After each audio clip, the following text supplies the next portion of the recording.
The Mutual Broadcasting System presents The Mysterious Traveler. Written, produced, and directed by Robert A. Arthur and David Cogan. And starring tonight three of radio's foremost personalities, Ralph Bell, Louis Van Rooten, and Roger DeKoven in S.O.S.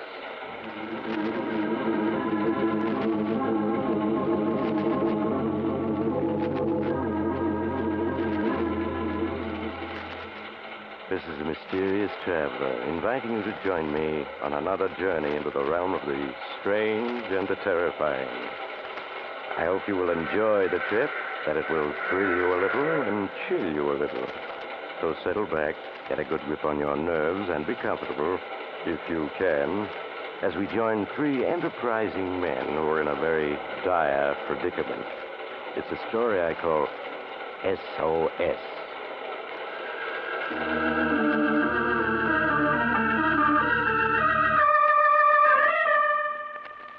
My story tonight is about a group of unsavory individuals at the moment discussing a little unhappily their recent past. Yes, sir. Here we are, the three of us, adrift out here. How long is it now? How long, Mike?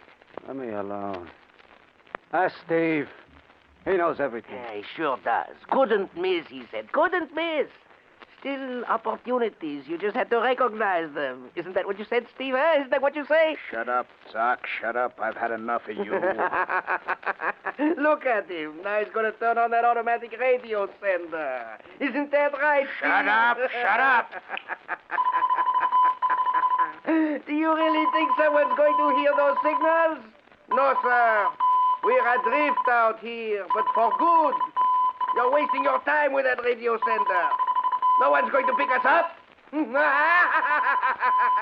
Mike? Stop bothering me. Let me alone. Yes.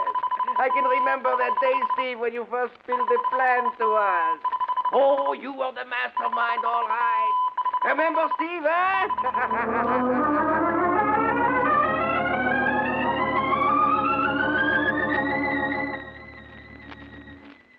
Yeah, I remember all right. I wish I could forget that day. Forget everything that happened. But there's no escaping it. I can see everything that happened as clear as if it were only yesterday. Yeah. I remember the way I walked into the office. Mike and Doc were sitting there, waiting for the bad news. Well? Farson got a life sentence. The rest got 10 to 20 years. Great. Just great. I just can't get over it. Just can't. Things were running so smoothly. The syndicate was cleaning up, and then this happens. The three of us were pretty lucky. Not being indicted with the others? Yeah. If we hadn't been in South America, handling that end, we'd have gotten it in the neck, too. I still do not understand. How could they smash the syndicate overnight? There were no records. Farson took every precaution. Let's face it, the day for guys like us is over. The cops have science on their side. They're using every trick in the book. Yeah, you're right. Television, radar, infrared cameras, electro detectors, light beam alarms, and 101 other scientific gimmicks. Yes, you are right. They have learned to move so fast that they have taken all the profit out of the rackets. They sure have. I just wish I had a small part of all that dough I once made. Where did it go? Lawyers, bail, protection. I haven't got a cent left. Neither have I. What about you, Steve? I've still got a few grand left. Well, the way science has turned the heat on, it looks like we'll have to turn honest, whether we want to or not. Look, I've been working on an angle. What about sticking around for a couple of more days? Get wise, Steve. The cops are ready for everything these days. There aren't any more angles. I tell you, I've got one. I just need a little more time to work it out. What do you say? Well, it cannot do any harm to listen. How much time do you need? 2 days. Meet me here the day after tomorrow. I'll lay out the whole plan for you.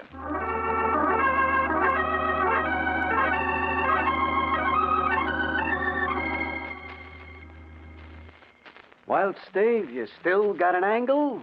Or did it blow up in your face? For the past 48 hours, I've been going over it, detail by detail. And it still looks good. Well, what is the job? Let's have it. The lifting of $5 million worth of uncut Martino diamonds from the S.S. Europe. What? You must be out of your head. Would require an army to take over that boat. It has a crew of over 300. This plan of mine can be worked with 3 men. Us. This I've got to hear. Just how would you go about it, mastermind? All right. 2 weeks from tonight, the S.S. Europe will be docking in London with $5 million in uncut diamonds and a shipment of 3,000 pounds of uranium under pressure. 3,000 pounds of uranium under pressure. What are you getting at? A half hour before the Europe lands, I go to the captain's quarters. You, Mike, you go to the radio communication office. And you, Doc, you go to the special room where the uranium is stored under pressure. Then what? I tell the captain that I have 1 man in control of radio communication and another in the uranium storage room. And unless he turns over the diamond shipment to me, a bullet will be fired into the uranium compressor, blowing up the ship. You really expect the captain to fall for that? Why, he'll call your bluff. Dare you to blow up the ship with us on it. Of course he will. A threat like that would never work. You're wrong. You're wrong there. Psychologically, we've got the edge on the captain. Maybe we're willing to die, too. With a crew of 300 and twice as many passengers, he just wouldn't risk it. Perhaps you're right. After all, his first duty is to his passengers and ship. He would probably figure that we wouldn't get far with those diamonds, that the police would get us in no time at all. Of course. That's exactly the way he'd see it. Suppose you do force him to turn over the diamonds. How would we make our getaway? We'd use one of the ship's emergency launchers. Sure. Meanwhile, the captain of the SS Europe has radioed the police. And we walk right into their arms. The captain won't radio the police. No, and why won't he? For 2 reasons. First, his radio room will be put out of commission. And second, 10 minutes after we leave the Europe, it's going to blow up. Blow up? The uranium. That's right.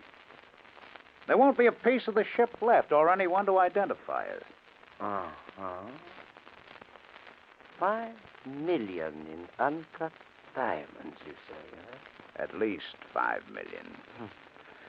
This plan of yours, Steve, is just wild enough to succeed. Yes, through sheer audacity, it might be carried off. A job like that is all or nothing. That's right. Well, what do you say, Doc? Finding the thought of honest labor abhorrent, I'm inclined to go along with you, Steve. What about you, Mike? The odds are against us, but for that kind of dough, I'll risk it. You won't regret it, Mike. All right, now here's the setup.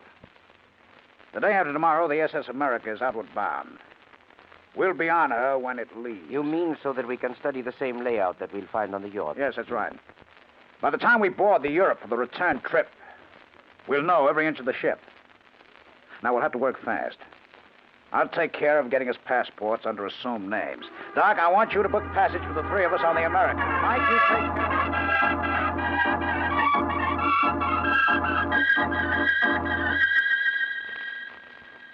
2 days later, Doc, Mike, and myself boarded the SS America using false passports. We pushed our way through the other passengers, mostly vacationists, to our cabin on B deck. While we were unpacking, the ship's whistle blew for all visitors to leave. A few minutes later, we were on our way.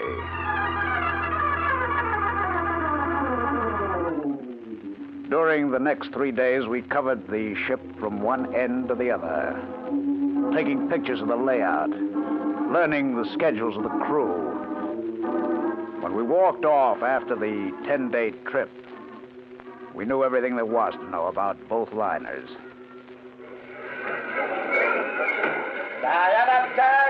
I'm told that my Passengers will kindly step this way and show their passports. Come on, that's us. Hope we don't have any trouble with these passports. Stop worrying, will you? May I see your passport, please? Here you are. Thank you. Richard Werby, born in Boston, United States. How long do you intend to stay here, Mr. Werby? About a week.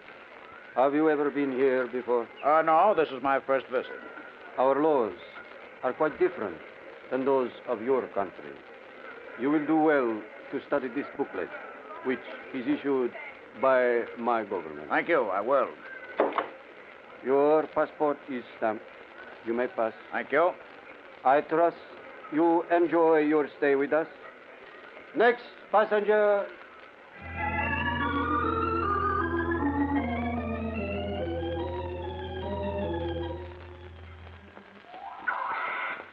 My feet hurt. Why don't we go back to the hotel? We might as well see the local sights while we're here. So this is what all our fellow passengers came all this way to see. This place gives me the creeps. The natives, too. Everything looks so different. Oh, come on now. My gut's no way for a traveler to speak. Sure, this place is different from what you've known. But you'll find plenty to interest you here. Yeah. Just as soon be back in New York. It's all the same to you. Relax, Mike. Another week and you'll be back in New York. Relax, he says. I don't like places that are different. I like what I'm used to. These crazy birds. What do they call them anyway? I don't know. Do you, Steve? They're the national bird, called Martinos. Martinos. Yeah, look at them. Like vultures. Thousands of them. Oh, you'll get used to them. And all these canals. Never seen nothing like it. That's one of the great attractions here. People come from all over the earth to see these canals. Yeah, well, they can have them. Look at those ruins over there. The war's been over all these years, and yet they've never cleaned them up, rebuilt. Yeah, our rocket fighters sure leveled the countryside. No wonder the natives aren't any too friendly, huh? Did you say that again? I'll be glad when we board to Europe. Leave this place forever.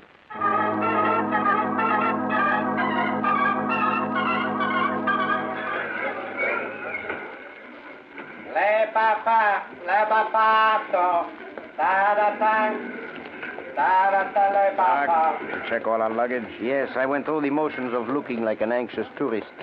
It'll be in our cabin when we go aboard. What cabin did we get, Steve? Cabin 32B. 32B. That's just a few feet away from the radio communications office. That's right.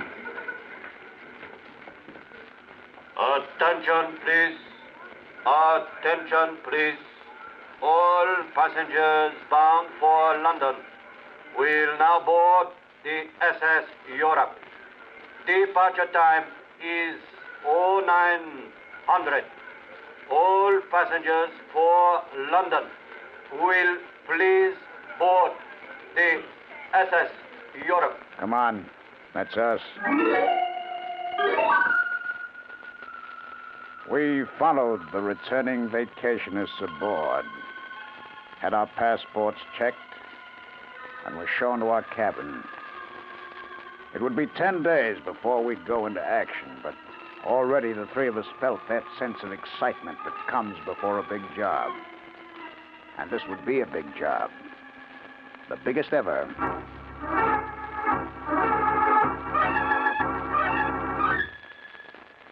The minutes and the hours seemed to drag on that homeward trip. We checked the craft from stem to stern, and the layout was exactly like that of the SS America. On the final night out, all the passengers were celebrating, none of them suspecting that they'd never see London. At 4 a.m., with the liner just 1 hour from London, the three of us went over our plans for the last time. The interminable roar of the motors in our ears. Okay, this is it. You both have your guns? Yeah, of course. Now, Mike, you'll take over radio communications. There'll be just one radio operator on duty. Remember now, take him quietly. He won't let out a peep. Good. It shouldn't take you more than a few minutes to put the radio and radar equipment out of commission. Now, make sure you don't damage the ship's intercommunication system. Just leave it to me. Doc, there's one crew member guarding the storage room where the uranium shipment is being kept. Once you've taken care of him, lock yourself in the storage room. Now, you don't come out until I give the signal. I understand. Now, have you got the demolition stick? It's right here. Good. I've explained how it works. When I rap on the storage room door, you plant the demolition stick under the uranium compressor where they won't be able to see it. Right. We'll have to move fast now. That explosive will go off 10 minutes after it's set. Will we be able to get far enough away before the explosion? Oh, yes. The launch is on B deck, right outside the storage room. We'll be in the launch and away in a matter of seconds. Doc, you've already checked the launch, haven't you? Yes, I just came from it. It's all set to go. All right. That takes care of everything. Now, let's set our watches. I've got 4:26, 45 seconds. 50 seconds. 55 seconds. 4:27. Right, check. Okay. Let's go. The three of us left the cabin and separated on the deserted and dimly lit deck. I walked to the nearest staircase and went up to A deck. There wasn't a soul in sight as I walked to the captain's quarters. It was exactly 4:29 a.m. I lit a cigarette, waiting. On the horizon, far ahead, I could see the lights of London. I could feel the liner losing speed. At exactly 4:30, I knocked on the captain's door. Come in. Oh, come in, Phillips. Are we ready? Oh.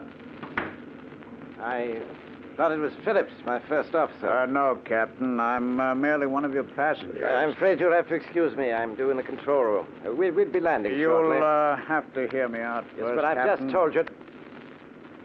God. What's the meaning of this? Sit down, Captain. Now, see here. Sit down. That's better. Then what is it? You're carrying $5 million in uncut Martino diamonds. I want them. You must be out of your mind. I'm not alone in this, Captain. At the moment, this ship is at my mercy. It's your mercy. Yes. My men have taken over key positions on this ship. I don't believe you. That isn't possible. No? Well, just as a test, pick up the phone and dial the radio communications office. Go ahead.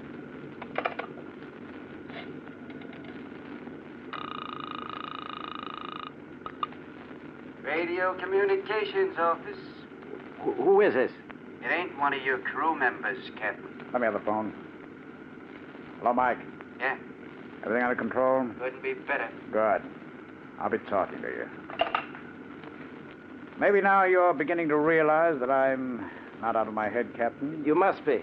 You believe you can commit piracy and get away with it? I'll get away with it, Captain, because you see you're going to help me. I help you? Yes, that's right. One of my men has taken over the storage room where the uranium is stored under pressure. You can't do that. Why, that pressure machine calls for constant care of an engineer. If the pressure falls below a certain point, the uranium will Oh, explode. take it easy, take it easy. That pressure machine is being looked after by one of my men. Nothing will happen to it. That is, if you do exactly as I say. You think I'm bluffing? You think I'm bluffing about the storage room?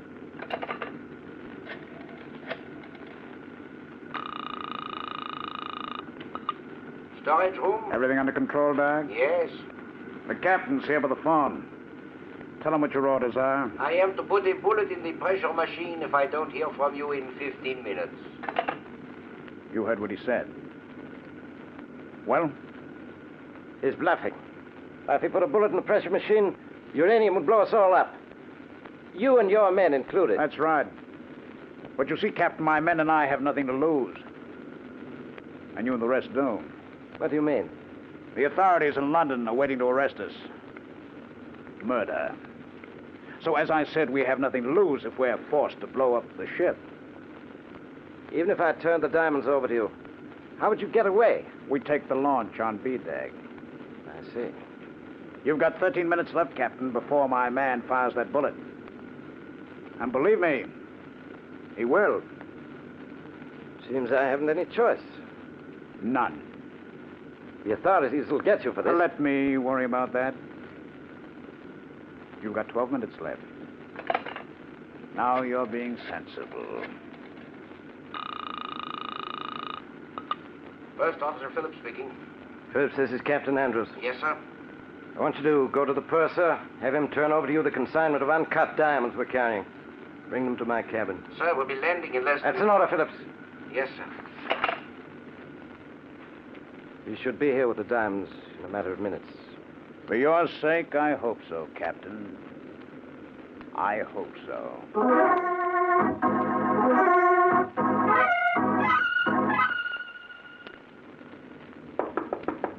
That must be Phillips now. Have him come in.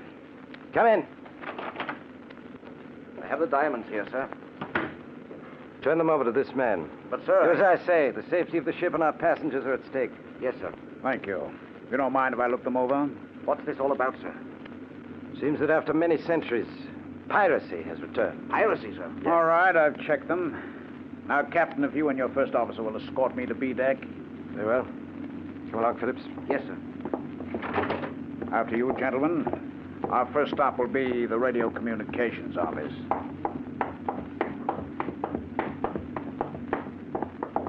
Here we are.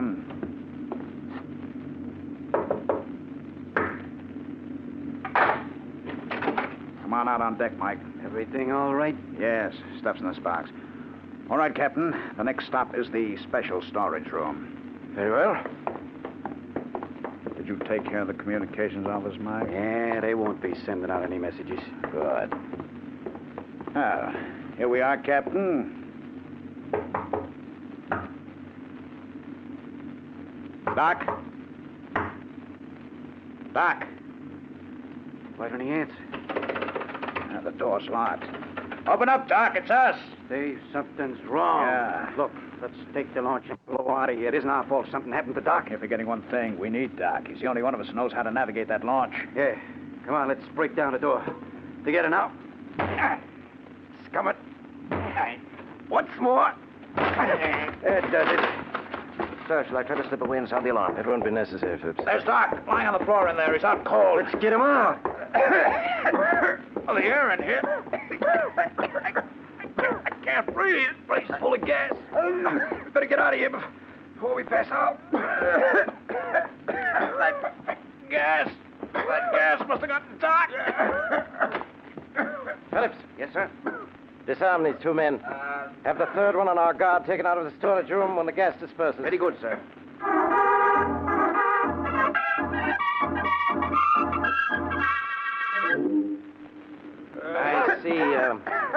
I see, Phillips, you've revived the third man, eh? Yes, sir. The three of them are all conscious again. And the guard? He's all right, too, sir. Oh, we found this, sir, in the third man's pocket. Demolition stick. As I see it, they were going to set it before they left the ship, sir. Blow up my ships and passengers, would they? Shall I put them in the brig, sir? Brig? No, Phillips. I'm not taking them into London. I'm dealing with them here. Now. Well, I don't understand, sir. This launch they were going to take, have it filled with concentrated food and water. Enough to last them for years. Very good, sir. Then I want the launch's motor completely demolished. Is that clear? Yes, sir. What? What are you going to do with us? You've attempted a crime unheard of for centuries. Piracy. I'm going to mete out the old punishment for it. I'm setting the three of you adrift. Adrift out here? No. No, you can't. You gotta take us into London. You got it. They're right, sir. It's your duty to turn them over to the police. You haven't the authority to... Mr. Phillips, pass judgment. out here I'm the law. You carry out my orders to the letter. Yes, sir. Captain, give us a break, will you? Don't set us adrift. It will be murder. That's what it will be. Murder. You can't set us adrift out there. You can't. I can and I will. You earned it.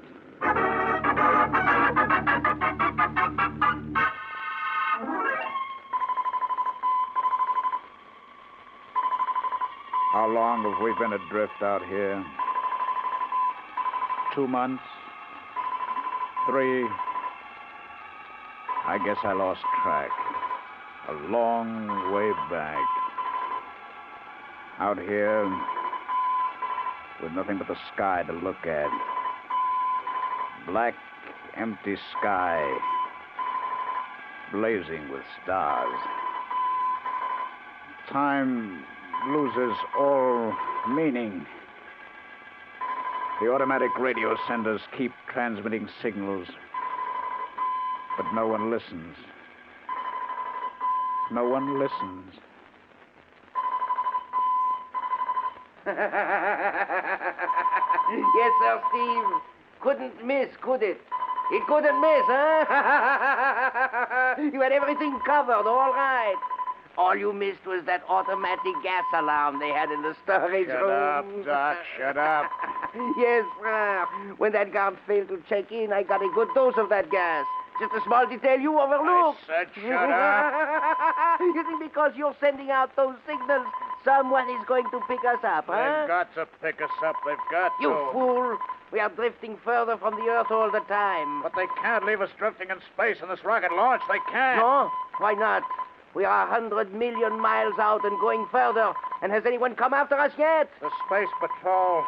They'll rescue us. I tell you they will. Never. They're letting us be examples to anyone else who tries to hijack a space liner. We're drifting out here in empty space for months. We'll drift onward till the day we die. No, we won't. We'll be picked up, I tell you. Yes. Why don't you get wise to yourself? This is the year 2185. Miracles don't happen anymore.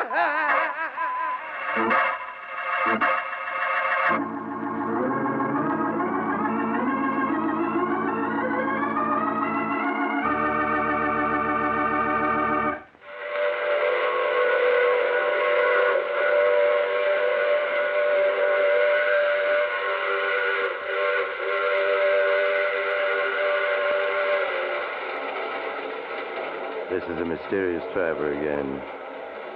Did you enjoy our trip into the year 2185? It seems that criminals of the future aren't going to have any future.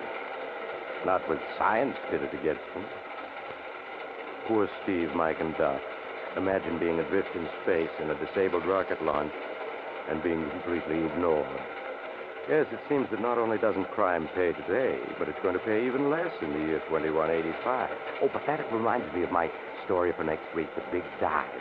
It's about a young man who figured out a perfect alibi for murder, but he forgot to take into account that if... Oh, you have to get off here. I'm sorry. But I'm sure we'll meet again. I take this same train every week at this same time.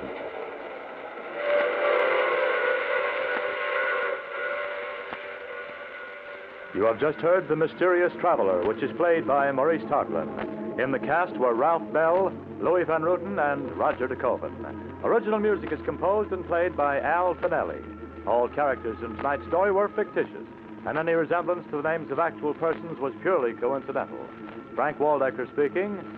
This is the Mutual Broadcasting System.